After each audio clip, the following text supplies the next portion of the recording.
ధర్మశాస్త్రం అవసరం అంటారా కాదంటారా? అవసరమే. మనలను క్రీస్తు నద్దకు నడిపించుటకు మనకు ధర్మశాస్త్రము బాల శిక్షకుడు, అంటే మనకి కూడా ట్రైనింగ్ ఇస్తుంది క్రీస్తులో మనం ఎలా నిలబడాలో. అర్థమైంది కదా? సో ధర్మశాస్త్రం అవసరం అంటారా కాదంటారా? అవసరమే. నిజంగానండి, మీరు అంటే వాక్యంలో అందరూ ఆనందపడలేరు, కానీ ఈ 5 పుస్తకాలు చదివి అందులో అర్థం కాని సంగతులు ఎన్నో ఉంటాయండి మీకు. అవి అర్థమైపోతున్నప్పుడు, విడిపోతున్నప్పుడు మీకు చాలా ఆనందం వేస్తుంది. అంటే ఇంతకాలం ఈ 5 పుస్తకాలు చదివాం, కానీ అందులో ఉన్న ధర్మశాస్త్రంలో ఉన్న ఆ దేవుడు పెట్టిన ఆజ్ఞలు ఎందుకా, దేవుడు పెట్టిన ఆలోచనలు ఎందుకా అని ఒక్కొక్కటి మీకు అర్థమైపోతూ ఉంటుంది. ధర్మశాస్త్రం గురించి మీకు అర్థం కావడానికి చెప్తున్నాను. ధర్మశాస్త్రం నేర్పించాలి అని అనుకున్నప్పుడు అండి, అసలు ధర్మశాస్త్రంలో ఏమున్నాయి ప్రశ్నల్లోని కొన్ని ప్రశ్నలు మేము రాసుకునండి దాని మీద రీసెర్చ్ ప్రారంభించాం. మీకు 5 పుస్తకాలు అనేసరికి అవేవో కామన్గా మీకు చిన్నగా కనపడతాయి, కానీ నిజంగా మీరు అందులో ఎన్ని ప్రశ్నలు వస్తాయో నేను కొన్ని ప్రశ్నలు వేస్తాను. ఎందుకంటే ధర్మశాస్త్రం మీద మీకు ఆసక్తి రావడానికి మాత్రమే ఇవన్నీ. అందులో ఎంత సమాచారం ఉందో, ఎన్ని సంగతులు ఉన్నాయో కొన్ని చెప్తానండి. ఒకటి, ధర్మశాస్త్రంలో పండగలు ఉంటాయి, ఉన్నాయా? ఆ పండగలు ఎందుకు చేయమన్నాడో, ఆ పండగలు ఎందుకు ఇచ్చాడో తెలీదు. వాళ్ళకి ఎందుకు ఇచ్చాడో తెలీదు, వాళ్ళని ఎందుకు చేయమన్నాడో తెలీదు, మనం ఎలా చేయాలో తెలీదు, మనం చెయ్యాలో లేదో కూడా తెలీదు. ఒకటోది ఏంటి? పండగలు. రెండవది ఆచారాలు ఉంటాయి వాళ్ళకి కొన్ని, అవి తినొద్దు, ఇవి తినొద్దు, బలులు ఇవ్వండి, మరి స్త్రీ ఎలా ఉండాలి, స్త్రీ కుమారుని కంటే ఇది చేయాలి, బహిష్టు వస్తే అది చేయాలి అని కొన్ని ఆచారాలు వాళ్ళకు ఉన్నాయి. అసలు అవి ఆచారాలు వాళ్ళకి ఎందుకు పెట్టాడో తెలీదు. మీరు చదువుకున్నప్పుడు మీకు కూడా మీరు చదువుకుంటారు అవి. స్త్రీ బహిష్టు వచ్చినప్పుడు అది చేయాలి, బిడ్డని కంటే ఇది చేయాలి, మగబిడ్డని కంటే అది చేయాలి, ఆడబిడ్డని కంటే ఇది చేయాలి, కుష్టి వస్తే అది చేయాలి, ఎన్నో ఆజ్ఞలు ఆచారాలు వాళ్ళకి కనబడతాయి కదా.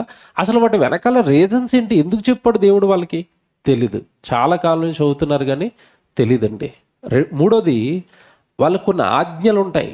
ఆజ్ఞ, విశ్రాంతి దినం, ఏంటది వాళ్ళకి? అది ఆజ్ఞ. పాపం చేస్తే బలివ్వాలి, ఏంటి వాళ్ళకి? అది ఆజ్ఞ. సున్నతి చేయించుకోవాలి, ఏంటది వాళ్ళకి? ఆజ్ఞ. అసలు దేవుడు వాళ్ళకి ఆజ్ఞలు ఎందుకు ఇచ్చాడు, ఇది ఆలోచించేవండి. ఇంకా బలులు ఉన్నాయి. ఏ బలి ఎందుకు ఇవ్వాలి, ఏ బలి ఎప్పుడు ఇవ్వాలి, బలి ఇవ్వటం వెనకాల దేవుడికి ఉద్దేశాలు ఏంటి, ఎందుకు ఇమ్మన్నాడు బలులు వాళ్ళని, అదొకటి ఆలోచించాం. తర్వాతది ఏ జంతువును బలి ఇవ్వాలి. తర్వాత మందసం ఒకటి ఉంటుంది వాళ్ళకి, తెలుసు కదా మీ అందరికీ. ఇశ్రాయేలుతో దేవుడు ఏం కట్టించాడు? మందసం కట్టించాడు. అసలు మందసం ఎందుకు కట్టించాడు, మందసం వెనకాల దేవుడికున్న ఉద్దేశం ఏంటి, ఇది ఆలోచించాలి. తర్వాత సున్నతి, తర్వాత దేవాలయం, ఆ తర్వాత స్త్రీలకు సంబంధించిన మెడికల్ సూచనలు కొన్ని ఉంటాయి, అసలు వాళ్ళకి ఎందుకు ఇచ్చాడు అవి. తర్వాత వ్యాధిగ్రస్తులు, ఎవరికైనా వ్యాధి వస్తే మీరు అలా చేయాలి ఇలా చేయాలని కొన్ని చెప్తాడు, అసలు వాళ్ళకి అలాగే ఎందుకు చెప్పాడు. తర్వాతది ఏవి తినకూడదు, ఏవి తినాలి, వాళ్ళకి కొన్ని ఆజ్ఞలు ఉన్నాయి. మనకులాగా ఏది పడితే అది తినడానికి కుదరదు. అపవిత్రమైన జంతువులు, పవిత్రమైన జంతువులు, ఎందుకు వాళ్ళకి ఇలా పెట్టాడు, ఇదొకటి. తర్వాత యాజకులు ఉంటారు వాళ్ళకి, ఏ గోత్రం నుండి యాజకులు వచ్చారు, అసలు యాజకులు పని ఏంటి, ఇది ఆలోచించాలి. తర్వాత గోత్రాలు, ఎఫోదు, పరిశుద్ధ స్థలం, అతి పరిశుద్ధ స్థలం, వంశాలు, గోత్రాలు, ఆశ్రయపురాలు, దశంభాగం, ఆస్తులు, హక్కులు, ధర్మశాస్త్రాన్ని ఎలా చదవాలి, ధర్మశాస్త్రోపదేశకులు, అన్యులు, ఇశ్రాయేలీలు వాళ్ళ మధ్యలో ఏం జరిగింది, అర్పణలు, ఆశీర్వాదాలు, శాపాలు, ఫరో నుండి ఇశ్రాయేలు ప్రయాణం వరకు అసలు ప్రయాణంలో ఏం జరిగింది, ఎక్కడి నుంచి ప్రయాణాలు చేశారు, ఇది. ఆ తర్వాత ధర్మశాస్త్రం ఎప్పటి వరకు అమల్లో ఉంది. తర్వాత కర్ణ, పిశాచి, మంత్రం, ఆయుధాలు ఉంటారు అక్కడ ఆ మధ్యలో, అసలు వాళ్ళు ఎందుకు ఉన్నారు, ఇన్ని ఆలోచించేవండి. విషయం పెద్దది, కానీ అలాగని మీకు ఏమీ నేర్పించకుండా మాత్రం వదిలేయం. ఈ 5 పుస్తకాల మీద బేసిక్ అవగాహన మీకు వచ్చేస్తుంది. ఇది కదా విషయం, ఇది ఇక్కడ జరిగిందా, ఇది ఎందుకు జరిగిందా. ఇందులో నేను ఇప్పుడు చదివిన వాటిల్లో ప్రధానమైన ఘట్టాలు వివరించుకుంటూ వెళతాను. ప్రధానమైనవి, అవసరమైనవి, మనం ఖచ్చితంగా నేర్చుకోవాలనుకున్నవి నేర్పిస్తాను. తర్వాత పండగల్లో వీళ్ళకి ఒక పండగ కాదు, మళ్ళీ వీళ్ళకి ఇచ్చిన పండగలో ఒక పండగ కాదు. ఒక పండగ ఏంటంటే పస్కా పండుగ, రెండోది పులియన్ రొట్టెల పండుగ, ప్రథమ ఫలాల పండుగ, పెంతుకోస్తు పండుగ, ఇలాగా పెద్దవి 3 పండుగలు ఉంటాయి. ఆ తర్వాత వారాల పండుగ ఒకటి ఉంటుంది, అది చిన్నది, వారాల పండుగ ఒకటి. ఆ తర్వాత బలులు ఉన్నాయి. బలుల్లో వీళ్ళకి సర్వాంగ దహన బలి, భోజన బలి, సమాధాన బలి, పాప పరిహారార్థ బలి, అపరాధ పరిహారార్థ బలి. మళ్ళీ బలుల్లో చూసారు ఎన్ని రకాలు ఉన్నాయి డివిజన్లో, ఒక్కొక్క టైపు ఈ బలులు. ఇవన్నీ ఒక్కొక్కటి మ్యాక్సిమం సాధ్యమైనంత మట్టుకు అన్నీ నేర్చుకునే ప్రయత్నం చేద్దాం. అంటే ముందుగానే ఇది ఇంట్రడక్షన్ మీకు ఎందుకు ఇచ్చానంటే, ఇంతకాలం ఏమనుకుంటామంటే ఏదో 5 పుస్తకాలు అలాగ ఉన్నాయి అనుకుంటాం, కానీ అందులో మెటీరియల్ చాలా ఉంది. ఆ రాయబడిన ఆ విషయాలు మనకి చాలా బాగా ఉపయోగపడతాయి భక్తిలో మనం నిలబడడానికి. ధర్మశాస్త్రం తెలుసా, మీకు అర్థమవుతుంది విన్న తర్వాత. అక్కడ 5 రోజులు చెప్పానండి, ఇవి 5 days. 5 రోజులు చెప్పినా అసంపూర్ణమే. అక్కడ ద్వితీయోపదేశకాండం మిగిలిపోయింది, మాకు అవ్వలేదు అది.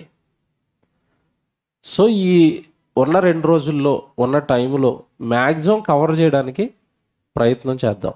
ఓకే, ముందుగా ఈ 5 పుస్తకాలు ఎవరు చదివారు దయచేసి చదివిన వాళ్ళు చేయొద్దండి. 5 పుస్తకాలు నేను చదివాను, కొన్ని చేయలేగలేదు.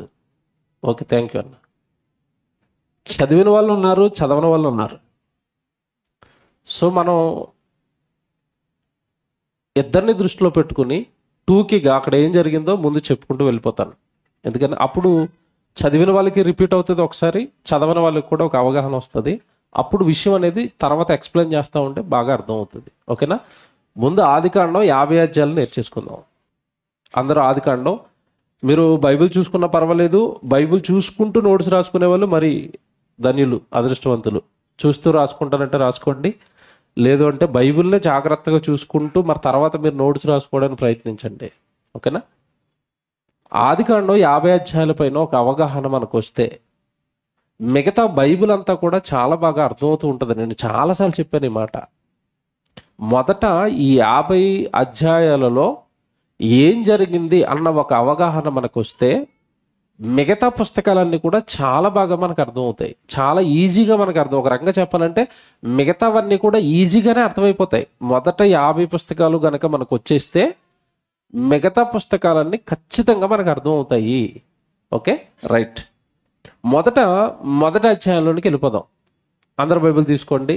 ఆదికాండం 1వ అధ్యాయం. అందరికీ తెలిసిందే, మొదటి పుస్తకాల్లో ఏం జరిగిందో అందరికీ తెలుసు. ఆదికాండం 1వ అధ్యాయం అనగానే మనకు గుర్తు రావాల్సింది ఏంటి చెప్పండి? సృష్టి కార్యక్రమం. ఓకేనా, 1వ అధ్యాయం మీద మీరు ఏమని పెట్టుకుంటారంటే సృష్టి కార్యక్రమం. దేవుడు నిజంగానండి, నాకు నిజంగా చెప్తున్నాను, నేను చాలాసార్లు చెప్పాను ఈ మాట.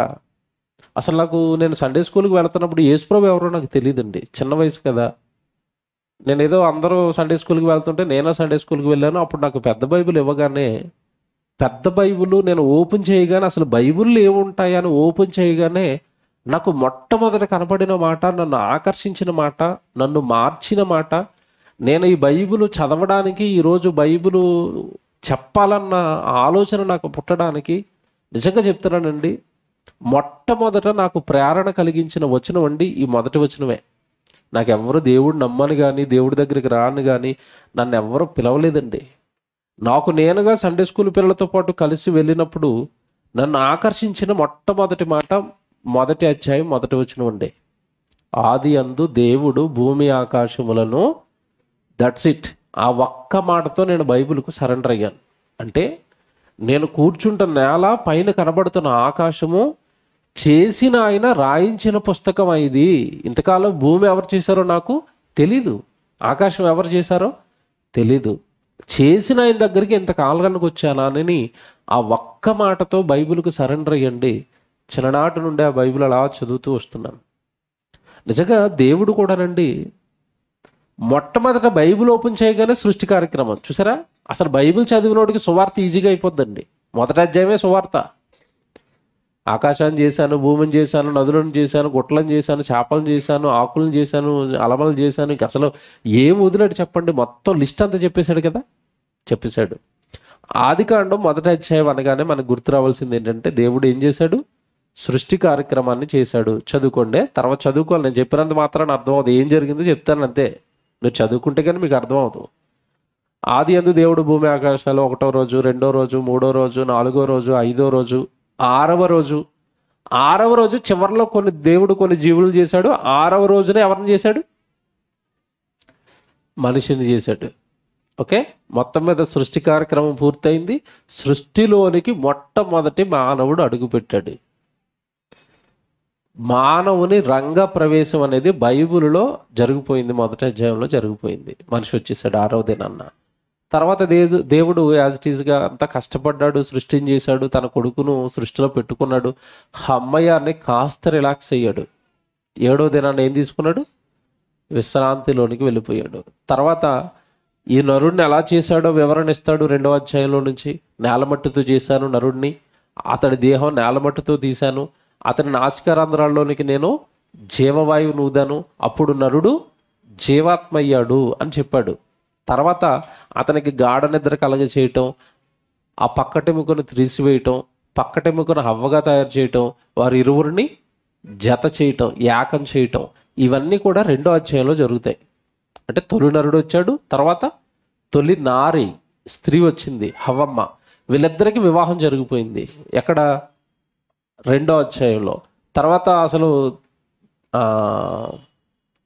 మొట్టమొదటి మానవుడైన ఆదాము ఎంత ఇంటెలిజెంటో మనకి ఇక్కడ అర్థమవుతుందండి. గాఢ నిద్ర కలగజేసిన తర్వాత గాఢ నిద్రలో ఎముకను తీసి స్త్రీని చేసి ఆపరేషన్ చేసి పూర్తి చేస్తే మత్తులో నుంచి బయటికి లేచిన తర్వాత ఆదాము పలికిన మాట ఏంటి చెప్పండి? నా ఎముకలో ఒక ఎముక. అంటే ఆపరేషన్ అయినా సరే నా ఎముక దేవుడు తీసాడు అని కనిపెట్టాడు అంటే ఆదాము అమాయకుడం గొప్పోడా చెప్పండి? గొప్పోడు. కానీ ఈ చరిత్రకారులు ఏం చెప్తారో తెలుసా? అంటే శాస్త్రాలు చరిత్రకారులు ఏం చెప్తాయో తెలుసా? ఆది మానవులు తెంగరోళ్ళు అని చెప్తారు ఇల్లు. అంతే కదా, వీళ్ళ పుస్తకాల్లో మనకి నేర్పింది అదే కదా. ఆది మానవుడికి నిప్పు ఎలా పుట్టించుకోవాలో తెలియదు, రాళ్ళు కొట్టుకున్నారట. ఏమంటే రాళ్ళు కొట్టుకున్నారని, ఆ జంతువులు వేటాడడానికి ఏవో తయారు చేశారని, వ్యవసాయం రాదని, ఏమండి ఇంకా ఏం చెప్పారండి వాళ్ళ గురించి? పాపం కోతుల నుండి వచ్చారని పచ్చి అమాయకులు చేశారండి ఆది మానవుల్ని. ఆది మానవుడైన ఆదామే ఇంత ఇంటెలిజెంట్ అంటే తర్వాత వచ్చిన కొడుకు ఎలాగుంటాడు చెప్పండి? తర్వాత జనరేషన్స్ ఎలాగుంటాయి మీకు అర్థం అవ్వాలంటే మీకు చెప్తాను. ఇప్పటికీ చాలామంది మనలో స్మార్ట్ ఫోన్లో కొన్ని యాప్లు ఏంటో మనకు తెలీదు. మీ బుడ్డోడికి ఇవ్వండి, వాడు ఆపరేట్ చేస్తాడో చేయడా? చేస్తాడు. మనకంటే మన కొడుకు ఇంటెలిజెంటా? అవును. అలాంటప్పుడు ఆదాము గారే ఇంత తెలివిగా ఉంటే తర్వాత వచ్చిన తరాలన్నీ ఎలాగుంటాయి? చాలా తెలివైన వాళ్ళు. ఆది మానవులు అమాయకులని ఎవరు చెప్పారు? ఇంకో మాట చెప్పనండి, ఆది మానవులకి ఏమీ రాదు అన్నది పచ్చి అబద్ధం. వాళ్ళు చాలా రకాల విద్యలు దేవుడే నేర్పించాడు వాళ్ళకి. వ్యవసాయం నేర్పించాడు. పుట్టగానే ఆదాము గారు ఏం చేస్తున్నాడు? ఏదేం తోటని సేద్యపరుస్తున్నాడు. వ్యవసాయం వచ్చంటే మీరు ఒక్క మాట ఆలోచించండి, వ్యవసాయం వచ్చంటే మిగతా పనులన్నీ వస్తాయో రావా? వ్యవసాయం చేయండి చిన్నమాట. మీలోకి ఎవరికైనా వ్యవసాయం వచ్చేమో చేయొద్దండి. ఆదాముకి వచ్చు. ఇప్పుడు మనం సూపరా, ఆదాము సూపరా? చూసారా? తొలి మానవుల ఆవిర్భావం అనేది జరిగిపోయింది 2వ అధ్యాయంలో. జాగ్రత్తగా వినండి. 2వ అధ్యాయంలో తొలి మానవుల ఆవిర్భావం జరిగిపోయిన తర్వాత ఏదైనా తోటలో హాయిగా ఉన్న తర్వాత ఏదైనా తోటను తడపడానికి దాన్ని సేద్యపరచడానికి నదులను పుట్టిస్తాడు. నదులతో ఆదాము వ్యవసాయం చేస్తూ ఉంటాడు. ఇదంతా 2వ అధ్యాయం. 3వ అధ్యాయం కాడి నుంచి అసలు విషయం స్టార్ట్ అయిందండి. 3వ అధ్యాయంలో ఇంకో క్యారెక్టర్ ఎంటర్ అయింది. మొదటి క్యారెక్టర్ ఆదాము అయితే, 2వ క్యారెక్టర్ హవ్వ అయితే, 3వ అధ్యాయానికి 3వ క్యారెక్టర్ వచ్చింది. ఎవరు? సైతాన్ ఎంట్రీ ఇక్కడే. ఏమండి సినిమాల్లో ఈ విలన్ గడి ఎంట్రీ చూపిస్తారు చూసారా? 3వ అధ్యాయానికి ఎంటర్ అయిపోయాడు. అపవాది ఎంట్రీ అయింది. ఎంట్రీ అయ్యి అప్పటికి దేవుడు ఏదైనా తోటలో మీరు అన్ని ఫలాలు తినండి తప్ప మంచి చెట్ల తెలుగు నుంచి ఫలాన్ని మీరు తినొద్దు అని చెప్పినప్పుడు వీడొచ్చాడు. ఏమంటే ఆదాము అవ్వాలని మోసం చేశాడు, చెడు మాటలు చెప్పాడు, తప్పుడు మాటలు చెప్పాడు, దేవుడిలో నుంచి లాగే ప్రయత్నం చేశాడు. మొత్తం మీద వాడు అనుకున్నది నెరవేర్చాడు. వాళ్ళిద్దరితో పండు తినిపించాడు. పండు తినిపించిన తర్వాత నిజంగానండి అప్పటి వరకు హ్యాపీగా ఉన్న వాళ్ళ కుటుంబం అండి, సంతోషంగా ఉన్న వాళ్ళ కుటుంబం కష్టాల పాలైపోయింది, కన్నీళ్ల పాలైంది, దేవుడికి దూరం అయింది. ఏమంటే చాలామంది అపవాదం వస్తాడు జాగ్రత్త అంటేనండి చాలా ఈజీగా తీసుకుంటారండి. వాడు వస్తాడు నాయన నీ భక్తి జీవితం జాగ్రత్త, మీ ఆత్మీయ జీవితాలు జాగ్రత్త అంటే పట్టించుకోరు. కానీ విషయం ఏంటో తెలుసండి, అపవాది రాకమునుపు ఆదాము అవ్వల కుటుంబం ఎలా ఉంది, అపవాది ఎంటర్ అయిన తర్వాత వాళ్ళ కుటుంబాన్ని నాశనం చేసిన తర్వాత వీళ్ళ కుటుంబం ఎలా ఉంది ఒక్కసారి ఆలోచించండి మీరు. తర్వాత అన్ని కన్నీళ్ళు కదండి, తర్వాత అన్ని బాధలు కదండి, తర్వాత అన్ని కష్టాలు కదండి. ఎవరికి? ఆదాము అవ్వలకి. అంతకుముందు చక్కగా దేవుడి సన్నిధిలో ఉన్నంతకాలం, దేవుడు మాట ప్రకారం బ్రతికినంతకాలం వాళ్ళ బ్రతుకులు ఎంత బాగున్నాయి చూడండి. జీవితం, కుటుంబం కష్టాల పాలైపోయింది, వేదనల పాలైపోయింది, కన్నీళ్ళ పాలైపోయింది. 3వ అధ్యాయంలోనికి అపవాదం వచ్చింది, పండు తినిపించింది. యథావిధిగా రోజు ఏదైనా తోటలోకి దేవుడు మాట్లాడుకోవడానికి వచ్చినట్టుగా మళ్ళీ మాట్లాడుకోవడానికి వచ్చాడు. అప్పటికి వీళ్ళు ఎక్కడ దాక్కున్నారు? చెట్ల పక్కన దాక్కున్నారు. మీకెవర్రా చెప్పారు అంటే, నేను తినొద్దన్న పండు తినేశారా అంటే, అక్కడ ఒప్పుకున్నారంటే ఒప్పుకోలేదు. నాకు స్త్రీ ఇచ్చిందని ఆదాము బొంకాడు. హవ్వమ్మ ఏమని బొంకుతుంది అంటే, హవ్వమ్మ ఏమని మాట్లాడుతుందంటే, సర్పము నన్ను మోసపుచ్చింది, మా తప్పేమీ లేదన్నట్టుగా మాట్లాడారు. కోపం వచ్చింది దేవుడికి.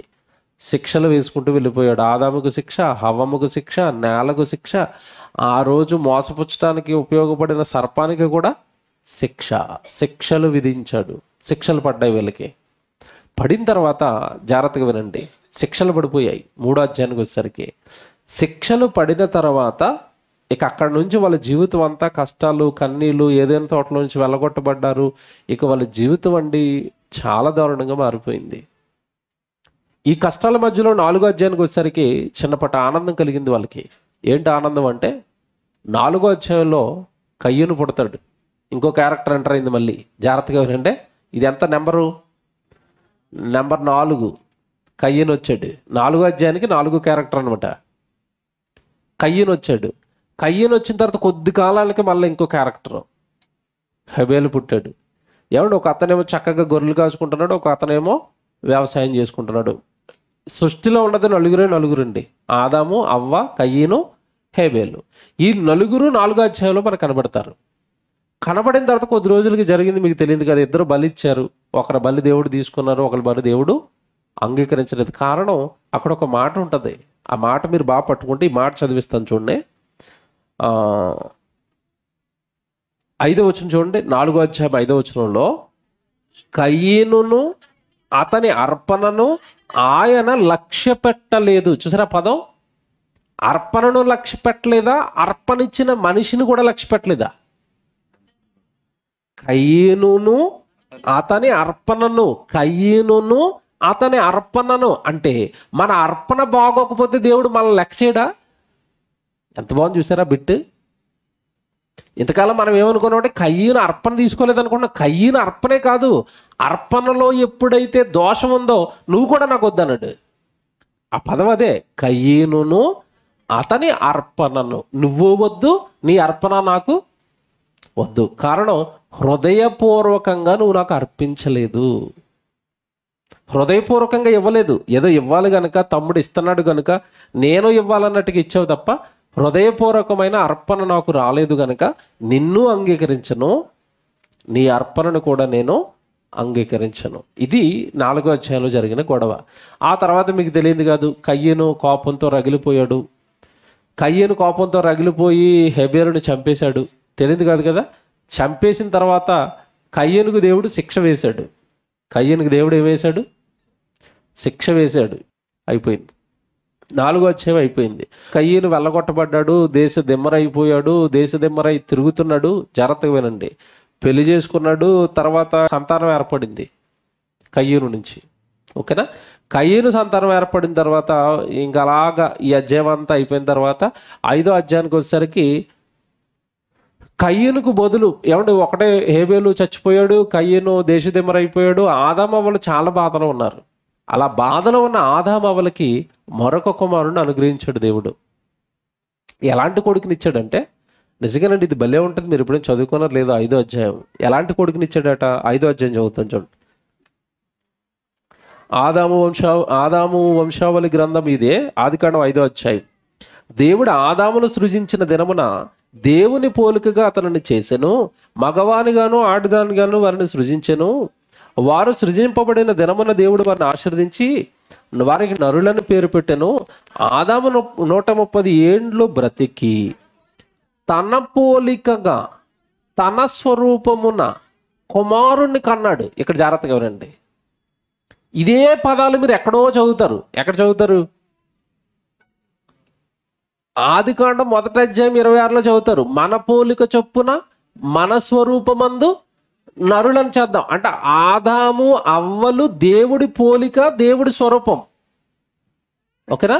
ఇక్కడికి వచ్చేసరికి మరి ఆదాము అవ్వలు ఇద్దరిని పోగొట్టుకున్నారు కదా. ఎవరెవరిని పోగొట్టుకున్నారు? కయ్యనుని పోగొట్టుకున్నారు, హేబెల్ని పోగొట్టుకున్నారు. వీళ్ళని సంతోషపరచడానికి దేవుడు ఏం చేశాడంటే, నా పోలిక నా స్వరూపంతో మీకు జన్మనిచ్చినప్పుడు నేనెంత ఆనందంగా ఉన్నానో, ఇప్పుడు పుట్టబోయేవాడు ఎలా పుడతాడు? నీ పోలికతో నీ స్వరూపంతో. అంటే ఆదాముకు జిరాక్స్ కాపీని దింపాడు. ఎవరు? షేతు. అక్కడ నుంచే ప్రారంభమైందండి మనుషుల పోలికతో మనుషులను పుట్టించటం. మనుషులు సంతోషంగా ఉండాలి అంటే, మనుషులు ఆనందంగా ఉండాలంటే పుట్టే పిల్లలు ఎలా పుట్టాలి? ఇప్పుడు మా వాడు నాకులాగే ఉన్నాడు అనుకోండి, పొడుగ్గా, నాకులాగా ఉన్నట్టే పొడుగ్గా ఏళ్ళు, నాకులాగా ఉన్నట్టే కన్ను, నా ముక్కు, నా నా నా చెవులే ఆడికి వచ్చినాయి అనుకోండి. చిన్నప్పుడు అండి మా సన్నిగాడిని చూసి చాలామంది అనేవారు, నీకు జిరాక్స్ అన్న వీడు అనేవారు. ఆ మాట తల్లిదండ్రులకి మనకి ఎలాగుంటుంది? సంతోషం. నాకులాగే నా కొడుకు పుట్టాడు, నాకులాగే నా కూతురు పుట్టింది. చాలామంది తల్లి రూపం కూతురుకు వస్తుంది. వాళ్ళ అమ్మ కూతురులో తెలియదు, అక్క చెల్లెల్లో తెలియదు, అలా ఉంటారు చాలామంది పిల్లలను చూస్తే. తల్లి కూతురు అనుకోరండి బయట తెలియని వాళ్ళు, అక్క చెల్లెళ్ళు ఏమనుకుంటారు, సేమ్ డిట్టో పుడతారు. అలా పుట్టినప్పుడు ఆ పిల్లని చూడగానే తల్లికి ఎలాంటి సంతోషం వస్తుందో, ఆనందం వస్తుందో, మీ పోలికతో మీ స్వరూపంతో నేను చేస్తాను అని అలా పుట్టిన కొడుకే షేతు. తర్వాత ఆదాముకి షేతు తర్వాత కూతుర్లు పుట్టారు. ఇక అక్కడ నుంచి వంశావళి అనేది ప్రారంభమైంది. తర్వాత ఏ కుమారుడు ఎంతకాలం బ్రతికాడో వయసులు ఉంటాయి. ఈ అధ్యాయం అంతా ఏముంటాయి? వయసులు. ఏ వ్యక్తి ఎంతకాలం బ్రతుకుతున్నాడన్న వయసులు ఉంటాయి 5వ అధ్యాయం అంతా. ఇందులో ఎక్కువ సంవత్సరాలు బ్రతికిన వ్యక్తి ఎవరంటే మెతుషెల, 969 సంవత్సరాలు. మొట్టమొదటి మానవుడైన ఆదాము 930 సంవత్సరాలు బ్రతికి చనిపోతాడు. ఓకేనా? ఇది 5వ అధ్యాయం అంతా. అంటే జాతులు విస్తరించాయి, ప్రజలు వచ్చేసారు, కూతుర్లు వచ్చారు, కొడుకులు వచ్చారు, పెళ్ళిళ్ళు అవుతున్నాయి. ఇక జనాభా విస్తరించిపోయారు. 5వ అధ్యాయంలో వంశావళులు అనేవి ప్రారంభమైపోయినాయి. 5వ అధ్యాయం అంతా అర్థమవుతున్నాయి కదా అందరికీ? 5వ అధ్యాయం వరకు ఇది జరిగింది. ఇప్పుడు 6వ అధ్యాయానికి వచ్చేసరికి ఈ విస్తరిస్తున్న జనం తిన్నగా ఉన్నారంటే తిన్నగా లేరు ఇల్లు. ఒరే ఒక్కొక్కడు ఒక్కొక్కరు పెళ్లి చేసుకుంటారా అని చెప్పాడు. పిల్లలు కానండి హాయిగా కుటుంబాలతో శుభ్రంగా ఉండండి అని చెప్పాడు. 6వ అధ్యాయానికి వచ్చేసరికి వీళ్ళు ఏం చేశారంటే, తమ మనసుకు వచ్చిన స్త్రీలను పెళ్ళిళ్ళు చేసుకుంటున్నారు. పెళ్లి కాదు, 6వ అధ్యాయానికి వచ్చేసరికి వీళ్ళు చేసిన తప్పు ఏంటంటే పెళ్లి కాదు, ఏం చేసుకుంటున్నారు? పెళ్ళిళ్ళు. ఏమన్నా బాగుంటాయండి, కుటుంబాలు బాగుంటాయండి. ఒక పురుషుడు ఇద్దరిని పెళ్లి చేసుకున్నాడు అనుకోండి, అటు వాళ్ళ కుటుంబం సుఖంగా ఉండదండి, ఇటు వీళ్ళ కుటుంబం సుఖంగా ఉండదు. తెలుసో లేదో? 2 ఫ్యామిలీలు మెయింటైన్ చేస్తున్న వాళ్ళకండి, మెయింటైన్ చేస్తున్న మగోడికి సుఖం ఉండదు. అటు ఆ కుటుంబం సుఖంగా ఉండదు, ఇటు ఈ కుటుంబం కూడా సుఖంగా ఉండదు. వాళ్ళకి పెట్టేస్తున్నామని ఈవిడ తిడుతుంది, వీళ్ళకి పెట్టేస్తున్నామని ఆవిడ తిడుతుంది. ఎవరికి పెట్టలేక మధ్యలో ఈడు చేస్తూ ఉంటాడు. కుటుంబాలలో సుఖము, సంతోషము, ఆనందము ఏమీ లేని జీవితాలు ఏంటంటే 2-3 పెళ్ళిళ్ళు చేసుకున్న వాళ్ళ జీవితాలు. ఇలాంటి పరిస్థితులు అప్పుడు 6వ అధ్యాయంలో ఏర్పడ్డాయి. దారుణం అండి ఇది. ఇంక ఎవడిష్టం వచ్చినట్టుగా వాడు బ్రతుకుతున్నారు. దైవ భయం మర్చిపోయారు, దేవుడు అన్న భయం మర్చిపోయారు కొద్ది రోజులకే. ఎందుకంటే పితరులందరూ చచ్చిపోయిన తర్వాత అలలో ఉన్న భయము భక్తి కూడా చచ్చిపోయింది రాబోయే జనరేషన్స్కి. ఎవడిష్టం వచ్చినట్టు వాడు పెళ్ళిళ్ళు, జల్సాలు, విందులు, వినోదాలు, త్రాగుడు, తినటం దేవుడు మర్చిపోయారు 6వ అధ్యాయానికి వచ్చేసరికి. అప్పుడు దేవుడు మాట అంటాడు, మీ అందరికీ తెలుసు, మనం చాలాసార్లు చదువుకుంటాం 6వ అధ్యాయం 5వ వచనంలో, దేవుడు భూమి మీద నరులను చేసినందుకు యెహోవా హృదయములో సంతాపము నొందాడు, భూమి మీద తమ మార్గాలన్నీ కూడా చెరుపుకున్నారు అని మాట్లాడిన దేవుడు 6వ అధ్యాయంలో ఇక చెప్పేశాడు, నా ఆత్మ నరులతో ఎల్లప్పుడూ వాదించదకి నేను వీళ్ళతో మాట్లాడిన, వీళ్ళతో నరులు అక్రమార్కులు అయిపోయారు, వీళ్ళు నా పిల్లల అని బాధపడిపోయిన తండ్రి అండి. ఇక వీళ్ళందరినీ చంపాలనుకున్న నిర్ణయానికి వచ్చేసాడు. వింటం లేదు మాట, మొత్తం గాడి తప్పారు. చంపాలన్న నిర్ణయం మొట్టమొదటగా దేవుడు చంపాలి ప్రజలను నిర్ణయం తీసుకుంటున్న సందర్భం ఇదే. అంతకుముందు ఎవరినైనా చంపాడు దేవుడు? చంపలేదండి. 6వ అధ్యాయం అంతా చెప్పాడు, బాధపడ్డాడు. 6వ అధ్యాయంలో ఒక వ్యక్తి దొరికాడు. అంతమందిలో ఒక వ్యక్తి దొరికాడు. ఎవరు? నోవహు, ఈ తరంలో నీవే నా ఎదుట నీతిమంతుడు కనుక నిన్ను నీ కుటుంబాన్ని కాపాడుతాను. మొత్తం మీద ప్రజలందరి మీదకి ఏం రప్పించిపోతున్నాను? జలప్రళయాన్ని రప్పించబోతున్నాను, వాడకట్టు అన్నాడు. వాడ కట్టాడు.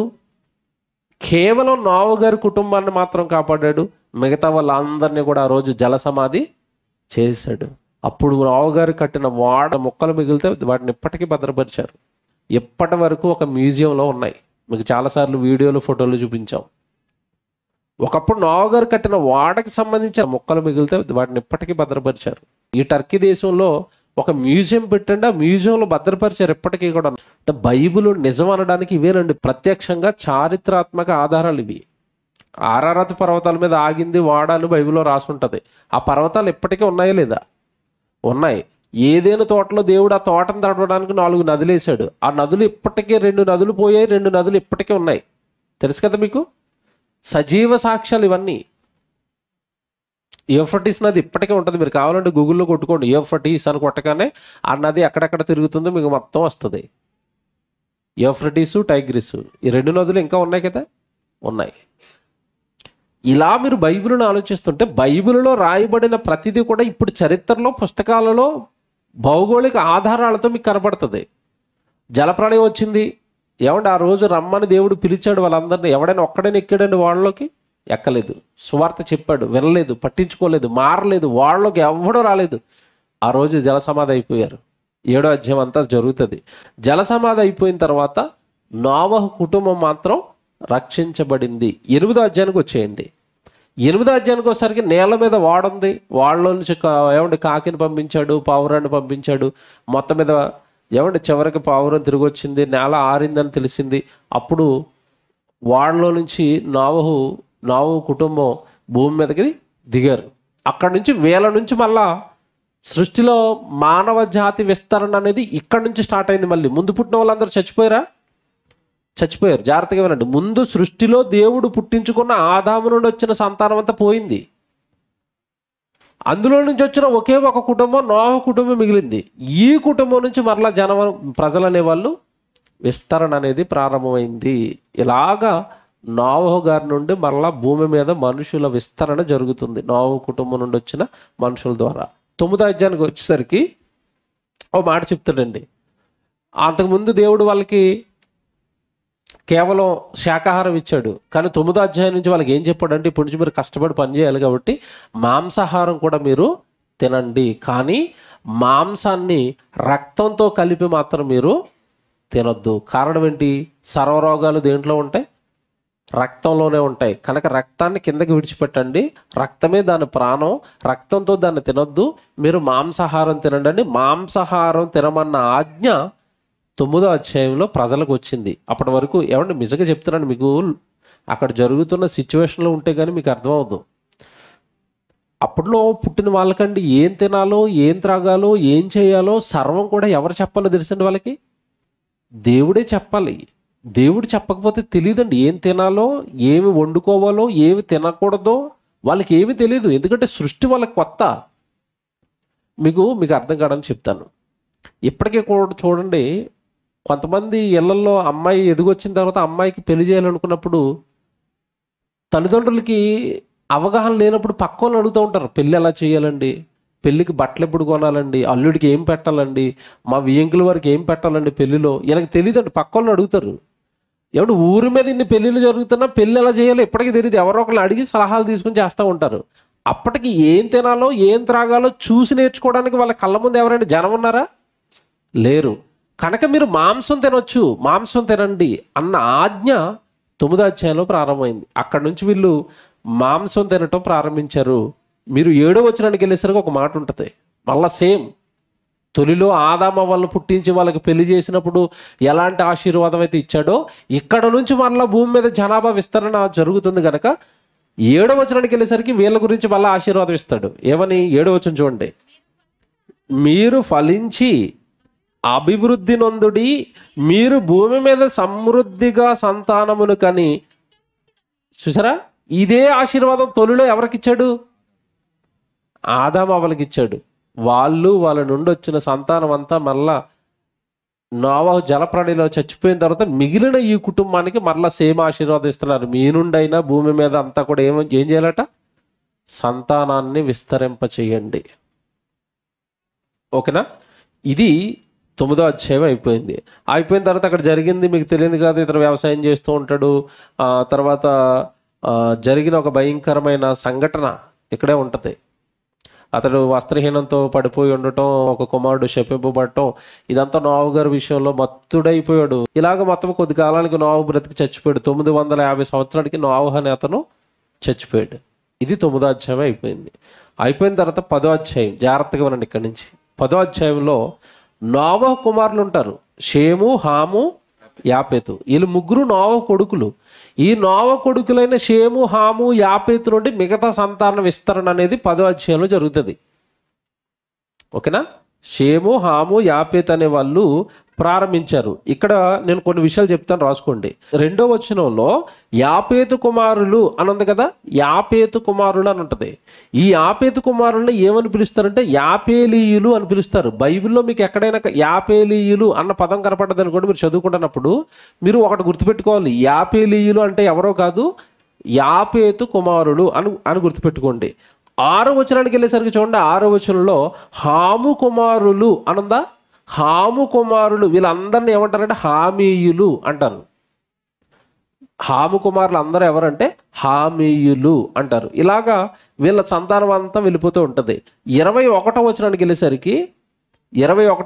వెళ్ళేసరికి ఏబేరు యొక్క కుమారులందరికీ పితరుడు పెద్దవాడైన యాపేతు సహోదరుడు షేముకు కూడా సంతానం పుట్టిన. వీళ్ళంతా షేము సంతానం. 21వ వచనం నుంచి ఈ షేము సంతానాన్ని ఏమంటారంటే షేమీయులు అంటారు. ఓకేనా? ఇవేనండి భూమి మీద జాతులకు మూలాలు. మీరు లోతుగా ఆలోచిస్తేనే ఇవన్నీ అర్థమవుతాయి. భూమి మీద జాతులకు మూలాలు ఇల్లే. షేము, హాము, యాపేతు, ఈ ముగ్గురు కొడుకులు. ఈ ముగ్గురు కొడుకుల నుంచి వచ్చిన సంతానమే భూమి మీద తర్వాత జనాంగాలుగా విస్తరించారు. ఇది 10వ అధ్యాయం అయిపోయింది. అంటే జలప్రళయం అయిపోయిన తర్వాత జాతులు విస్తరించడం అనేది మరలా వాళ్ళ నుంచి ప్రారంభమైంది. ఓకే, చిన్న బ్రేక్ ఇస్తున్నాను, టీ బ్రేక్ లాగా. 10 అధ్యాయాలు చెప్పాను కదా. ఈ 10 అధ్యాయాల్లో నాకు ఏదైనా డౌట్ ఉందని వాళ్ళు ఒక్కరేమైనా చేయలేపండి. అంటే వరుసగా చెప్పుకుంటా వెళితే మీకు 10 మందికి ఆల్రెడీ స్టార్ట్ అయినాయి. హా అన్నారు అప్పుడే. ఈ 10 అధ్యాయాలకి హా అంటే టార్గెట్ ఎంత చెప్పండి. అర్థమవుతున్నాయా? ఏమైనా డౌట్ల కింద ఉన్నాయా? విషయం అర్థమవుతుందా? లేకపోతే నేను ఇంకా ఎక్కువ ఎక్స్ప్లెయిన్ చేయడానికి ట్రై చేస్తాను. నేను అలా చెప్పుకుంటూ వెళ్ళిపోతాను విషయం అంతా మీకు అర్థమయ్యేటట్టుగా. నేను చెప్పుకున్నదంతా మీరు బాగా విన్న తర్వాత మీరు బైబిల్ చదువుకోండి, భలే బైబిల్ వచ్చేస్తుంది మీకు. బాగా బైబిల్ వచ్చేస్తుంది. మీరు నేను చెప్పిందంతా బుర్రలో పెట్టుకుని మీరు బైబిల్ చదువుకోండి. ఈ రోజు నుంచి మీకు బైబిల్ వచ్చేస్తుంది. బైబిల్ అంతా అర్థమైపోద్ది.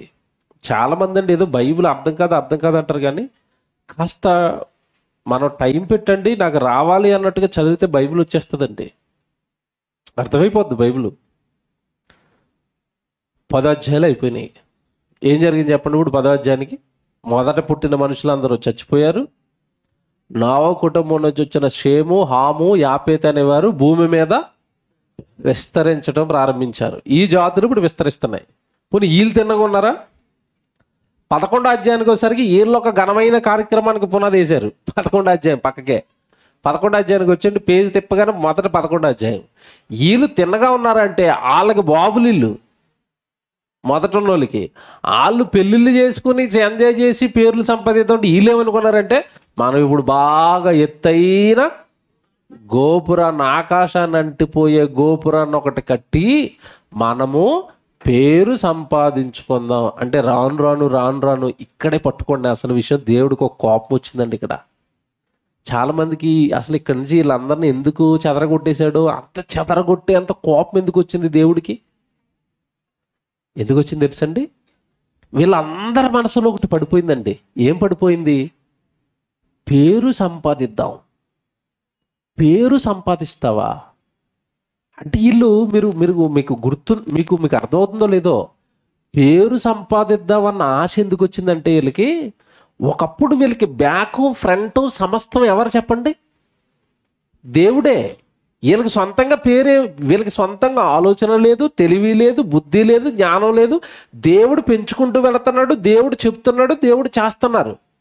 వీళ్ళకి మధ్యలో ఎలాగొస్తుందంటే మనకి పేరు రావాలి కదా. ఎప్పుడు దేవుడేనేటి, సమస్త ఘనత, మహిమ, ప్రభావాలు ఎవరికట? దేవుడికే అంటుంటే వీళ్ళకి నచ్చటం లేదు. అదేంటి మనకు కూడా రావాలి కదా. ఏమండి? ఇది ఎప్పుడైతే మనిషిలోకి వచ్చిందో అప్పుడే నాశనానికి బేజాలు పడ్డాయని అర్థం. చాలామందిలో పడతాయండి అవి. నేను మాట చెప్తున్నానండి, పేరు సంపాదించుకోవటం అనేది చాలా పెద్ద దేవుడికి నచ్చని కార్యక్రమం. నా పేరు ఉండాలి, నేనుండాలి, నాకు పేరు రావాలని ఎప్పుడు అనుకోకూడదండి. అక్కడ ఏదైనా జరిగితే దాని వలన ఘనత, మహిమ, కీర్తి ఎవరికి రావాలి? దేవుడికి రావాలి, దేవునికి రావాలి, దేవునికి రావాలి. మీకు తెలుసో లేదో, నేను ఏదైతే చెప్తానో దాన్ని పాటిస్తాను. నేను మన సంఘం తరపున ఎప్పుడైనా నేను యూనివర్సిటీకి డబ్బులు పంపిస్తూ ఉంటాం. ఒక చందుకు కార్యక్రమం జరిగినా చాలాసార్లు మీరు లైవ్లో పేరు వినపడతా ఉంటుంది. ఏ పేరు వినపడుతుంది చెప్పండి? సిబిటి మియాపూర్ అన్న పేరు తప్ప నా పేరు అక్కడ చదవటం ఎప్పుడైనా విన్నారా? నేను సొంతంగా డబ్బులు పంపించినా ఏ పేరు రాయిస్తానో తెలుసా? సంఘము పేరు రాయిస్తాను. గుర్తుపెట్టుకోండి, సంఘాన్ని గొప్ప చేయాలనుకున్నవాడు క్రీస్తును గొప్ప చేస్తున్నాడు. నా పాలసీ అది, నా తత్వం అది. నా పేరు వేయండి అని ఇప్పుడు అడగను నేను. సంఘం పేరు వేయండి, సంఘం పేరు రాయండి. సిబిటి క్రైస్ట్ చర్చ్ మియాపూర్ అనగానే ఘనత ఎవరికి? క్రైస్ట్ చర్చ్ మియాపూర్ వాళ్ళు పంపించారు, సిబిటి మియాపూర్ వాళ్ళు పంపించారు అంటే ఘనత ఎవరికి చెప్పండి? మనుషులకు కాదు, అది ఎవరికి? క్రీస్తుకి. అది ఆలోచించుకోండి. ఇండివిజువల్గా నా పేరు పడాలి, నా పేరుకు ఘనత రావాలంటే వీళ్ళ లిస్టులోనే వేసి దేవుడు మనల్ని కూడా శపిస్తాడు. తెలియకండి పాపం, చాలామందికి బైబిల్లో ఉన్న దేవుడు మనసు అండి నేను ఇప్పుడు చెప్పేది. దేవుడు మనసు తెలియదు చాలామందికి. మనకి పేరేంటండి? మనమేం గొప్పండి? మనం చేసిన, జాగ్రత్తగా వినండి, మనం ఏదైనా చేసినా అది చేయడానికి మనలో ఆ శక్తిని పెట్టింది ఎవరు చెప్పండి? దేవుడు కదండి. నేను ప్రసంగం చేశాను అనుకోండి, ప్రసంగం చేయడానికి నేను ప్రసంగం చేశానంటే ఆ జ్ఞానాన్ని నాకు ఇచ్చింది ఎవరు? దేవుడు. పేరు వస్తే ఎవరికి రావాలి? దేవుడికి రావాలి. సమస్త ఘనత, మహిమ ఎవరికి చెందాలి? దేవుడికి. ఏమంటే తొలిలోనే వీళ్ళ బుద్ధి దేవుడికి నచ్చలేదండి. దేవుడికి వీళ్ళ విషయంలో కోపం వచ్చింది ఒకటే, ఇల్లు కట్టుకోండి, గోపురాలు కట్టుకోండి, ఏమైనా కట్టుకోండి, అక్కడ వరకు దేవుడికి ఇబ్బంది లేదు. కానీ దేవుడికి ఇబ్బంది వచ్చింది ఒకటే, అక్కడ గోపురము కట్టి మనం ఏం సంపాదించుకుందాం అంటే ఇప్పుడు దేవుడు కనుమరుగైపోలా, అంతే కదండి. ఇప్పుడు మన పేరు వేసుకుందామంటే వీళ్ళ వెనకాల ఎవరు లేనట్టు. ఇప్పుడికా నువ్వేం అవసరం, మాకు పేరు ఎవరిది కావాలి? నా పేరు కావాలి. అక్కడ దేవుడికి కోపం వచ్చింది, చాలా సీరియస్ అయిపోయాడు. అక్కడ ఉన్న ప్రజలందరిని ఏం చేశాడు? తారుమారు చేశాడు. 2 కోపాలండి దేవుడికి అక్కడ. ఒకటి పేరు, రెండోది మనము ఈ గోపురాన్ని కట్టుకొని ఇక్కడే మనం ఏమైపోదాం? స్థిరపడిపోదాం. దేవుడి ఉద్దేశం ఏంటి? మీరు అందరూ విస్తరించిపోవాలరా బాబు అనుకున్నాడు. ఆ విస్తరణ మీద ఎవడు వీళ్ళకి మనసు లేదండి, ఒక చోట ఉండిపోవాలనుకున్నారు. దేవుడు చెదరగొట్టేశాడు. 11వ అధ్యాయంలో జరిగింది అదే. అక్కడే భాషలు పుడతాయి, తెలుసు కదా మీకు. ఒకడి భాష ఒకడికి అర్థం కాకుండా చేసేసి వాళ్ళందరిని అక్కడ దేవుడు ఏం చేశాడు? తారుమారు చేసేసాడు, చెదరగొట్టేశాడు. అక్కడి నుంచి చెదిరిపోయారు. చెదిరిపోయిన తర్వాత మీరు 10వ వచనానికి వెళ్ళేసరికి జాగ్రత్త చదువుకోండి. 10వ వచనానికి వెళ్ళేసరికి షేము వంశావళి, షేము, హాము, యాపేత్ అన్నాం కదా. ఈ చెదిరిపోయిన వాళ్ళు ఒక్కొక్కడు ఒక్కొక్క పక్కన సెట్ అయిపోయారు. షేము వంశావళి ఉంటుంది, ఆ తర్వాత అతని నుంచి వచ్చిన పిల్లల వంశావళి, కింద నుంచి ఆ పిల్లలండి వాళ్ళు, ఆ పిల్లల వంశావళులు అవన్నీ. ఎవరెవరిని కన్నారు, ఎవరెవరిని కన్నారు. ఎవడే నిజంగా మీరు ఒక మాట అడుగుతాను, ఇక్కడ బాగా వినండి, నా వైపు చూడండి అందరూ. ఆదికాండాన్ని ఎవరు రాశారు చెప్పండి? మోషే రాశాడు. రాసిన మోషే ఎప్పుడు పుట్టాడు?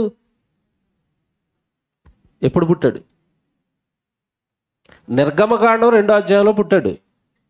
జాగ్రత్తగా వినండి, మోషే ఎప్పుడు పుట్టాడు? నిర్గమకాండం 2వ అధ్యాయంలో పుట్టిన మోషే ఆదికాండంలో ఉన్న 50 అధ్యాయాలు రాశాడు. ఇంతకీ మోషేకి 50 అధ్యాయాలు రాయడానికి వెనకుండి మోషేకి విషయాలన్నీ చెప్పింది ఎవరు? దేవుడు. ఓకే, ఇక్కడ మాట్లాడుతానండి. దేవుడికి ఎంత జ్ఞాపక శక్తి అంటే, వెనకాల ఉన్న వంశావళులన్నీ కూడా ఆదాము నుండి ఎవరిని కన్నారు అని వంశావళులన్నీ గుర్తుపెట్టుకున్నాడంటే దేవుడికి ఎంత జ్ఞాపక శక్తి మీరు ఆలోచించండి. మీకు ఇది అర్థం అవ్వదు. మీకు దూరపు చుట్టం మనవడి పేరు చెప్పండి, మీరు చెప్తారా? చెప్పలేరండి. మనకు మనవళ్ళు మనవరాళ్ళు గుర్తుంటారు ఏంటి? మన మనవరాళ్ళు మన మనవాళ్ళు అయితే గుర్తుంటారు. ఇప్పటికీ చాలా మందికి ఒక 5 కొడుకులు ఉన్నారనుకోండి. ఒక పెద్ద ఆయనకి 5 కొడుకులు ఉన్నప్పుడు మూడో కొడుకు మా కొడుకు పేరేంటని అడగండి. మీకు అర్థమైందో లేదో? ఒక పెద్ద ఆయనకి 5 కొడుకులండి. మూడో కొడుకు పేరు రమేష్ అనుకుందాం. మీరు రమేష్ ఉన్నాడు కదా మీ మూడో వాడు. ఆ రమేష్కి ఎంతమంది పిల్లలు అంటే 3 పిల్లలు అంటే చివరోడు పేరు చెప్పండి అంటే తాత ఏం చేస్తాడు? 2 నిమిషాలు ఆలోచిస్తాడు. ఎక్కువ మంది మనవాళ్ళు కదా నాయన, పేర్లు గుర్తులేవు అంటాడు కదా. సొంత మనవాళ్ళ పేర్లే గుర్తుపెట్టుకోలేము మనం. ఎక్కడో నిర్గమకాండంలో పుట్టిన మోషేకి దేవుడు ఆదికాండ చరిత్ర అంతా చెబుతూ కూడా ఏమంటే ఈ వంశావళులు చదివినప్పుడు అదే బుర్ర వేడెక్కిపోయిందని, నాకు చదవడానికే వేడెక్కిపోద్ది మనకి ఎవరెవరిని కన్నారు అని. విషయం ఏంటంటే వాళ్ళు పేర్లు చెప్తాడండి. ఇతన్ని కన్నాడు, ఇతన్ని కన్నాడు. పోనీ పేర్లు చెప్పాడంటే పర్వాలేదు, మరలా అతను ఎంతకాలం బ్రతికి చచ్చిపోయాడో వయసు కూడా చెప్తాడు. ఎప్పుడు కన్నాడు, ఎంతకాలం కన్నాడు, ఎంతకాలానికి తండ్రి చచ్చిపోయాడు, కొడుకు ఎప్పుడు చచ్చిపోయాడు, మనవడు ఎప్పుడు చచ్చిపోయాడు. అసలు ఏంటండి దేవుడు మెమొరీ ఏంటో ఒకసారి ఆలోచించండి. దేవుడు జ్ఞాపకం ఏంటో ఒకసారి ఆలోచించండి. ఇన్ని గుర్తుపెట్టుకుని ఇవన్నీ పట్టుకెళ్ళి ఎవరికి చెప్తున్నాడు? మోషేకి చెప్తున్నాడు. ఈ వంశావళిని రాసింది ఎవరు? మోషే. నిజంగా రాసిన మోషేకి కూడా నమస్కారం పెట్టచ్చు. ఎందుకు? దేవుడు చెప్పటం ఒక ఎత్తు అయితే ఈయన రాయటం పేర్లు మనకు చిరాకు రాదండి? మీకు ఒక 100 పేర్లు ఇచ్చి రాయండి అంటే మీరు రాస్తారా? అలసిపోరు? ఏటండి ఇవన్నీ మనకెందుకండి బాబు ఈ పేర్లన్నీ, దేవుడికి ఏదో చాదస్తం మీద రాయిస్తున్నాడు అనుకున్నాడు. ఒకవేళ ఆయన చెప్పలేదనుకోండి, మోషే రాయలేదనుకోండి, ఈరోజు మన పరిస్థితి ఏంటి చెప్పండి? మోషే అలాగేమో అనుకోలేదండి. దేవుడు ఏది చెప్తే అది రాసుకుంటూ వెళ్ళిపోయాడు. ఈ 11వ అధ్యాయం అంతా కూడా మరలా తిరిగి వంశావళుల చరిత్ర ఉంటుంది. ఓకేనా? అలా తిరిగి 27కి వచ్చిస్తే 27 నుంచి ఇంపార్టెంట్. ఇక్కడి నుంచి అసలైన బలమైన క్యారెక్టర్ ఒకటి ఎంటర్ అవుతుంది 27వ వచనంలో. బైబిల్ మొత్తానికి బేస్ పడుతుంది. ఇప్పుడు జాగ్రత్తగా వినండి. 27వ వచనం బైబిల్ మొత్తానికి పెద్ద బేస్ ఒకటి పడుతుంది. 27వ వచనం చాలా ఇంపార్టెంట్. ఆదికాండం 11:27. తెరాహు వంశావళి ఇది అంటే షేము, హాము, యాపోతులో నుంచి తెరాహు అని అతను వస్తే ఈ తెరాహుకు వంశావళి చెప్పుకుంటూ వస్తున్నాడు. తెరాహు వంశావళి ఇది. తెరాహు అబ్రామును, నాహోరును, హరానును కనను. ఇక్కడ తెరాహు అబ్రామును అని ఉంటుంది. చూడండి, అబ్రాము అని ఉంటుంది, అబ్రహాము అని ఉంటుంది. అక్కడ ఏమనుంది? అక్కడ అబ్రాము అంటే ఎవరో కాదు, అబ్రహామే. ఓకేనా? అబ్రహాము మొదటి పేరేంటి?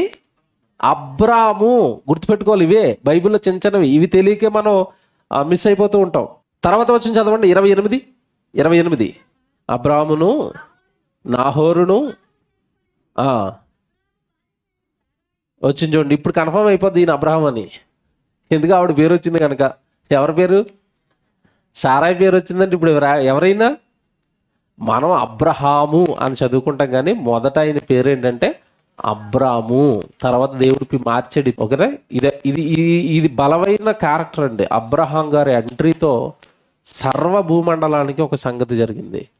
ఏంట సంగతి అంటే అబ్రహాం వచ్చేసాడు. తర్వాత నాహోరు భార్య పేరు మిల్కా. తర్వాత ఈ లోతు తండ్రి చచ్చిపోవటం వలన అబ్రహాం దగ్గరే లోతు ఉండిపోతాడు. తర్వాత చరిత్ర. ఓకేనా? అబ్రహాము దగ్గరే ఎవరు పెరుగుతున్నారు? లోతును పెంచుకున్నాడు తండ్రి చచ్చిపోవటం వలన. అలా వాళ్ళిద్దరూ కలిసి బ్రతకటం అనేది ప్రారంభమైంది. ఇప్పుడు 12వ అధ్యాయం జాగ్రత్తగా ఉండండి. ఇక్కడి నుంచి ఉంది కదా. ఎక్కడ వరకు సీక్వెన్స్లో వంశావళులు ఇదంతా అర్థమైపోయిందా? ఇప్పుడు ఈ వంశావళుల్లో నుండి, ఈ జాతుల్లో నుండి ఒక వ్యక్తి వచ్చాడు. ఎవరు? అబ్రహాము. అబ్రహామును దేవుడు ఎన్నుకున్నాడు, పట్టుకొని అబ్రహాము, నీవు నీ జనాంగాన్ని, నీ దేశాన్ని, నీ తండ్రి ఇంటిని, నీ బంధువులను అన్నిటిని విడిచిపెట్టి నేను చూపించబోయే దేశానికి నువ్వు వెళ్ళాలి. నిన్ను గొప్ప చేస్తాను, నిన్ను ఆశీర్వదిస్తాను. భూమి మీద ఉన్న సమస్త వంశావళులన్నీ కూడా నీ వలన ఆశీర్దింపబడతాయి. బేజం ఇక్కడ పడిందండి. ఇది చాలాసార్లు చెప్పాను మీకు. అసలు అబ్రహాం గారిని దేవుడు ఎందుకు సెలెక్ట్ చేసుకున్నాడు అంటే సమస్త భూమండలాలన్నిటినీ కూడా అబ్రహాము సంతానం నుండి వచ్చిన వాళ్ళ ద్వారా బాగు చెయ్యాలి. ఎందుకంటే అంతకుముందు జాతులన్నీ ఏమైపోయినాయని చదువుకుంటాం మనం. పేరు పిచ్చితో ఒకడు, పెళ్ళిళ్ళు పిచ్చితో ఒకడు, తినడానికి ఒకడు, త్రాగడానికి ఒకడు, ఎవడికి ఇష్టం వచ్చినట్టుగా వాడు బ్రతుకుతున్నప్పుడు లేదు. భూమి మీద నా పక్షాన ఒక బలమైన భక్తిపరుడిని నిలబెట్టాలి. జాగ్రత్తగా వినండి. ఆ భక్తిపరుడు సంతానం అంతా కూడా భక్తిపరులుగా చేయాలి. ఇక వీళ్ళ నుంచి వచ్చే జనాంగం అంతా పరలోకంలో ఉన్న దేవునికి ప్రతినిధులుగా భూమి మీద ఒక జనాంగం, ఒక జాతి ఉండాలి అని అబ్రహాము ద్వారా ఈ ప్రణాళిక అనేది దేవుడు ఏర్పాటు చేశాడు. ఆ జాతిలో నుంచే ఎవరు వచ్చారు? యేసుక్రీస్తుల వారు వచ్చారు. యేసుక్రీస్తుల వారి ద్వారా సమస్త మానవాళికి ఏమొచ్చింది? రక్షణ. అదే పదం ఉంటుంది చూడండి, అక్కడ 3వ వచనం చదవండి. 3వ వచనం, భూమి యొక్క సమస్త వంశములను నీయందు ఆశీర్వదింపబడునని. ఏమంటే అబ్రహాం సంతానం నుండి భూమి మీద ఉన్న వంశావళన్నిటికీ ఎలాగొచ్చింది ఆశీర్వాదం? ఎవరు అబ్రహాం సంతానం అనగానే? అబ్రహాం సంతానం అనగానే ఇస్సాకు, ఇస్సాకు సంతానం యాకోబు, యాకోబు సంతానం 12 మంది ఇశ్రాయేలుల గోత్రాలు. ఆ ఇశ్రాయేలు గోత్రంలో ఒక గోత్రం యోధా గోత్రం. ఆ యోధా గోత్రంలో నుంచి ఎవరు వచ్చారు? యేసుక్రీస్తుల వారు. ఆయన ద్వారా సమస్త మానవాళికి ఏం దొరికింది? పాప క్షమాపణ. ఇదే ఆశీర్వాదం. అక్కడ ఆశీర్వాదం ఉంది కదా అని మన వాళ్ళు ఏం చేస్తారంటే జనవరి 1వ తారీఖున మొక్క కట్ చేసి ఆశీర్వాదం అనగానే ఇల్లు, భూములు, పొలాలు అంటారు. ఈ ఆశీర్వాదం ఏంటో చెప్పనండి, జాగ్రత్త రాసుకోండి. ఇవన్నీ తెలియదు. ఏమండి, యేసుక్రీస్తుల వారు పుట్టుకకు సంబంధించిన బేసిక్స్ అండి, ఇవి కూడా క్రైస్తవులకి తెలియదు, తెలుసండి ఎప్పటికీ. అందుకే బైబిల్ని పట్టుకుని ఏది పడితే అది బోధిస్తూ ఉంటారు. ఆశీర్వాదం అనగానే ఇల్లులు, భూములు, పొలాలు కాదు. నిన్ను బట్టి భూమి మీద సంతానాలన్నా ఆశీర్వదింపబడతాయి అన్నాడా? ఇంతకీ ఈ సంతానం ఎవరో చూద్దాం. గలతీ పత్రికలో ఏ ఆశీర్వాదం ఏంటో తర్వాత చూపిస్తాను. గలతీ పత్రిక రండి, 3వ అధ్యాయం అనుకుంటాను. చూడండి ఒకసారి. గలతీ పత్రిక 3వ అధ్యాయం 16వ వచనం చూడండి. గలతీ పత్రిక 3వ అధ్యాయం 16వ వచనం, అబ్రహామునకును అతని సంతానమునకు వాగ్దానములు చేయబడెను. ఇది చూసారా, ఎంత మనం చదువుకున్నది ఏంటి ఇందాక? అబ్రహాముకు చేయబడిన వాగ్దానం. నీ వలన భూలోకంలో ఉన్న అంశాలన్నీ కూడా ఆశీర్వదింపబడతాయి. అది వాగ్దానం కదా. ఇంతకీ ఏంటి ఆ వాగ్దానం? జ్ఞాపకం చేస్తున్నాడు. ఆయన అనేకులను గూర్చి అన్నట్టు సంతానములకును అని చెప్పక ఒకరిని గూర్చి అన్నట్టే నీ సంతానమునకు అనెను. ఆ సంతానము క్రీస్తు. ఇప్పుడు అబ్రహాం సంతానం ఎవరు? యేసుక్రీస్తుల వారు. రక్షణ ఏంటి ఇప్పుడు ఇంతకీ? సమస్త మానవాళి పొందుకున్న రక్షణ ఏంటి చూపిస్తాను. అపోస్తుల కార్యాలు ఏంటంటే ఆయన వల్ల వచ్చిన ఆశీర్వాదం, సమస్త మానవాళి ఆశీర్వదింపబడతారు, భూమి మీద ఉన్న వంశావళన్నీ కూడా నీ సంతానం వలన ఆశీర్వదింపబడతాయని రాశారు కదా. ఇంతకీ ఏంటి ఆశీర్వాదం అంటే 3వ అధ్యాయం 26వ వచనం చూడండి, లేదా 25 చదివితే ఇంకా మీకు బాగా అర్థమైపోద్ది. 25, 26 అపోస్తుల కార్యాలు 3వ అధ్యాయము 25, 26 మీరు చదవండి. ఆ ప్రవక్తలను ఆ దేవుడు అబ్రహాముతో నీ సంతానమందు భూలోక వంశములన్నీ ఆశీర్వదింపబడునని చెప్పి మీ పితరులతో చేసిన నిబంధనకును మీరు వారసులయ్యారు. ఒకప్పుడు మీ పితరులైన అబ్రహాంకి దేవుడు వాగ్దానం చేశాడు, దానికి మీరు వారసులైపోయారు. ఎలా వారసులయ్యారు, ఎలా మీరు ఆశీర్వాదాన్ని పొందుకున్నారో 26లో చెప్తాడు. దేవుడు తన సేవకుడిని పుట్టించి మీలో ప్రతి వాణి దుష్టత్వము నుండి మళ్లించుట వలన మిమ్మును ఆశీర్వదించుటకు ఆయన మొదట మీ యొద్దకు. ఇంతకీ యేసుక్రీస్తుల వారి ద్వారా సమస్త మానవాళికి వచ్చిన ఆశీర్వాదం ఏంటి చెప్పండి? ఇప్పుడు దుష్టత్వం నుండి మళ్లింపబడటమే ఆశీర్వాదం. అంతే కదండి. ఈరోజు బైబిల్ ఉండటం వల్ల కదా మనం దొంగతనాలు చేయటం లేదు, బైబిల్ ఉండటం వల్ల కదా మనం వ్యభిచారాలు చేయటం లేదు, బైబిల్ మన చేతిలోకి రాకబట్టే కదండి మన పాపపు కార్యక్రమాలకు దూరంగా ఉన్నామంటే ఎవరిని బట్టి దూరంగా ఉన్నాం చెప్పండి? ఇప్పుడు ఆశీర్వాదం అనగానే ఇల్లు, పొలాలు, కార్లు, బంగారం, ఈ కళ్ళ ముందు ఈ తప్పండి, లైట్లు తప్పండి, ఏ లైట్లు ఎలగవండి వీళ్ళకి. ఆశీర్వాదం అనగా ఇల్లు, పొలాలు, ఆశీర్వాదం అనగానే ఆస్తులు, ఆశీర్వాదం అనగా ఆరోగ్యం, ఈ చెప్పారు తప్ప దుష్టుల నుండి ఒక వ్యక్తి మళ్లింపబడటమే ఆశీర్వాదం. ఎవడే నిజంగా మీకు మాట నేను చాలాసార్లు నేను ఖమ్మంలో ఉపేంద్రని పిలిచినప్పుడు అండి ఈ ప్రసంగం చెప్తున్నాను. ఈ ప్రసంగం చెప్తున్న మధ్యలో అర్థం అవడానికన్నా ఒక ఉదాహరణ చెప్పాను. నేను సంఘంలో ఉన్నప్పుడు ఒక ఉదాహరణ చెప్పాను. ఏం ఉదాహరణ చెప్పానంటే, ఈరోజు చాలామంది ఆశీర్వాదం అంటే ఇల్లు, పొలాలు, ఆస్తులు, బంగారం అనుకుంటున్నారు. ఒకవేళ నిజంగా అదే ఆశీర్వాదం అనుకుంటే, ఒక తల్లి ఉంది, ఉదాహరణ చెప్పానండి నేను అక్కడ. ఒక తల్లి ఉంది, ఆ తల్లికి 2 కొడుకులు ఉన్నారు. ఆ తల్లికి 2 కొడుకులు ఉన్నప్పుడు 2 కొడుకులు కూడా ఒకడు కలెక్టర్గా ఉన్నాడు, మంచి ఉద్యోగం, మంచి నెలకోసరికి ₹1,00,000 జీతం. ఒకడు ఇంకేదో శాస్త్రవేత్త అయిపోయాడు, ఆడు మంచి పొజిషన్లో ఉన్నాడు, ఆడు మంచి ఆశీర్వదింపబడిన ఉద్యోగం, సూపర్గా ఉన్నాడు ఆడు ఫ్యామిలీ. కానీ ఇద్దరు పచ్చి తాగుబోతులు సాయంత్రానికి వచ్చి ఇంట్లో కూర్చొని తాగుతున్నారు. తల్లి నా బిడ్డలు ఆశీర్వదింపబడిన వాళ్ళని ఆనందపడుతుందా, ఇదిగో ఈ పనికి మాలిన ఈ తాగుడుతో ఉన్నారు వీళ్ళు త్వరగా చచ్చిపోతారని బాధపడుతుందా? నిజంగా నువ్వు అన్నట్టుగా ఇల్లులు ఆస్తులు భూముల ఆశీర్వాదం అనుకుంటే వాళ్ళకి నెల నెల 1,50,000 జీతం వస్తుంది. 2.5 లక్షలు 3 లక్షలు పెట్టి వైద్యం చేయించినా తగ్గని 2 కిడ్నీలు పోయాయి వాళ్ళకి తాగి తాగి. ఇప్పుడు ఇది ఆశీర్వాదం అని అడిగాను నేను. ఆశీర్వాదం అది? త్రాగుబోతులుగా తిరుగుబోతులుగా పాపపు కార్యక్రమాలకి దూరంగా ఉండటం కదండి ఆశీర్వాదం. ఈ ఆశీర్వాదాన్ని కోరుకోనండి, ఈ ఆశీర్వాదాన్ని పొందుకోనండి. యేసుక్రీస్తు అందుకే వచ్చాడని చెప్పాను నేను. క్రిస్మస్ ప్రసంగం ఇది. చివరిలో నిజంగానండి ఒక తల్లి వచ్చిందండి, హృదయానికి తాకింది అది. ఒక తల్లి వచ్చి అంటుంది, నాయన ఈరోజు నువ్వు చెప్పిన ఉదాహరణ నా జీవితమే. నేను ప్రభు దగ్గరికి వచ్చి ఎప్పుడు కూడా మేము పాపానికి దూరంగా ఉండాలి, నేరాలకి దూరంగా ఉండాలి ఇవి అడగలేదు. మేము ఎప్పుడు వచ్చి కూడా నా కొడుకు మంచిగా చదువుకోవాలి, నా కొడుకు ఉద్యోగం చేయాలని ఇవే కోరుకున్నాను నాయన. నువ్వు అన్నట్టుగానే వాడికి మంచి ఉద్యోగం వచ్చింది, మంచి స్థితిలో ఉన్నాడు. కానీ వాడి అలవాట్లు, వాడి వేషాలు, వాడి బిహేవియరు చెప్పుకోలేను తల్లిగా మేము ప్రభు దగ్గరకు వచ్చి అవి మార్చుకోవాలని చిన్నప్పటి నుంచి వాళ్ళలో మేము అది పెట్టలేదు. ఆశీర్వాదం అనగానే ఆస్తులు చదువులే అనుకున్నాం, అదే చెప్పించాం. వాడు ఇలా బ్రతుకుతున్నాడు, నేను చాలా కృంగిపోతున్నాను వాడిని బట్టి అంటుంది. మీకు అర్థమైంది ఇప్పుడు? ఆశీర్వాదం అంటే ఏమనుకున్నారంటే ఆస్తులు కదండి. ఆశీర్వాదం ఎంతమంది కుటుంబాల్లో ఉంది? మన కుటుంబాల్లో ఉన్న వ్యక్తులు ఎంతమంది అండి సక్రమంగా సజావుగా బైబిల్ ప్రకారం పాపం చేయకుండా బ్రతుకుతున్నారు? అది కదండి ఆశీర్వాదం అంటే. అది లేనప్పుడు మనశ్శాంతి ఉండదు కదండి. మన ఇంట్లో ఎవరైనా తప్పు చేస్తున్నారు అనుకోండి, పాపం చేస్తున్నారు అనుకోండి, మనకు మనశ్శాంతి ఉంటుందా?